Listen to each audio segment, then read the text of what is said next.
ये आकाशवाणी जयपुर अजमेर है। अब आप रितिका गुप्ता से 12 जिले की चिट्ठी सुनिए। इसके लेखक हैं लक्ष्मी चंद नागर।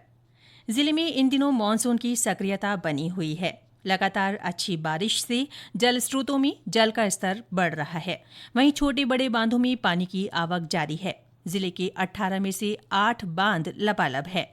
सिंचाई विभाग के अधिशासी अभियंता महेंद्र मीणा ने बताया कि मानसून की पहली बरसात के बाद से ही गोपालपुरा, उम्मेद सागर, विलासगढ़, नाहरगढ़, छतरपुरा, कालीसोत, अहमदी और महोदरी बांध भर गए हैं। क्षेत्र में हो रही भारी बारिश से लोगों को परेशानी भी उठानी पड़ रही है। किशनगंज के खलदा गांव और शाहबाद के देवरी में घरों में पार्वती नदी का पानी घुस गया। इससे काफी नुकसान का अंदेशा है। किशनगढ़ विधायक ललित मीणा ने क्षेत्र का दौरा कर नुकसान का आकलन करने के निर्देश दिए हैं। भारी बारिश को देखते हुए राज्य आपदा दल और नागरिक सुरक्षा टीमें सक्रिय हैं। बरसात के कारण पार्वती नदी के टापू पर फंसे चरवाहों को पिछले दिनों रेस्क्यू ऑपरेशन कर सुरक्षित निकाला गया। बढ़ती आबादी की रोकथाम के लिए जिले में अच्छा काम हुआ है। जिले को जनसंख्या स्थायित्व के क्षेत्र में प्रदेश में तीसरा स्थान मिला है। विश्व जनसंख्या दिवस के अवसर पर जयपुर में आयोजित राज्य स्तरीय समारोह में जिला कलेक्टर रोहिताश्व सिंह तोमर और सीएमएचओ डॉ संजीव सक्सेना को सम्मानित किया गया। पंडित दीनदयाल अंत्योदय संबल पखवाड़े के तहत जिले में पात्र वंचित व्यक्तियों को सरकारी योजनाओं का फायदा पहुंचाया गया। अभियान में राजस्व, ग्रामीण विकास, पंचायती राज, कृषि और पशुपालन सहित विभिन्न विभागों में समन्वय के साथ काम कर आमजन को लाभान्वित किया गया। पखवाड़े के दौरान राजस्व विभाग के 1797, नामांतरण के 1019, भूमि विभाजन के 140 और रास्ता खोलने के 249 काम किए गए। वहीं पंचायती राज विभाग की ओर से स्वामित्व योजना के तहत 2487 पट्टों का वितरण किया गया। पीएचईडी की ओर से 1100 से ज्यादा नल कनेक्शन जारी हुए और 212 पानी की टंकियों की सफाई की गई।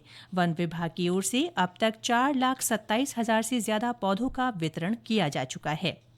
5 जून से 20 जून तक चलाए गए वंदे गंगा जल संरक्षण जन अभियान के तहत जिले में पानी बचाने की मुहिम चलाई गई। साथ ही जिले भर में श्रमदान कार्यक्रम और कार्यशालाएं आयोजित की गई। इस जन अभियान के दौरान जिले भर में कुल 5,611 गतिविधियां हुई। इनमें हरियालो राजस्थान की 722, सफाई की 1,459 सहित अन्य गतिविधियां शामिल हैं।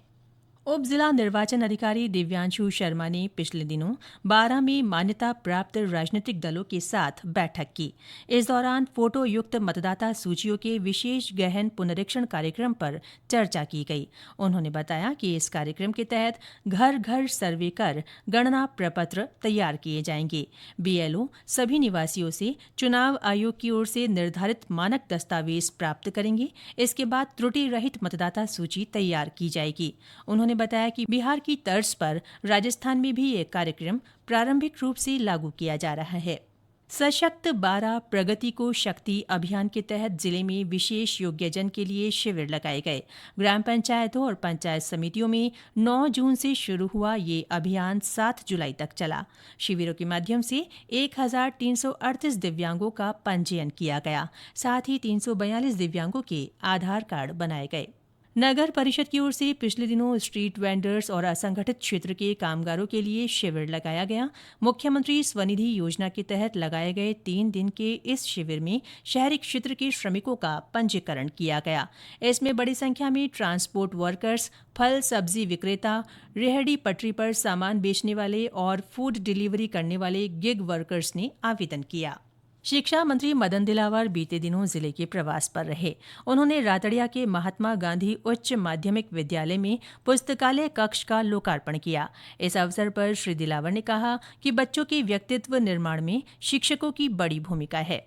बच्चे कच्ची मिट्टी की तरह होते हैं, उन्हें सही दिशा देना शिक्षक का कर्तव्य है। शिक्षकों को अपना काम गंभीरता और जिम्मेदारी के साथ करना चाहिए। ऊर्जा मंत्री हीरालाल नागर बीते दिनों बारां के दौरे पर रहे। उन्होंने जिले के अधिकारियों के साथ बिजली आपूर्ति को लेकर बैठक की। इस दौरान विधायक राधेश्याम बैरवा और डॉक्टर ललित मीणा ने जिले में बिजली सप्लाई को बेहतर बनाने के लिए कई सुझाव दिए। इसके साथ ही 12 जिले की चिट्ठी समाप्त हुई।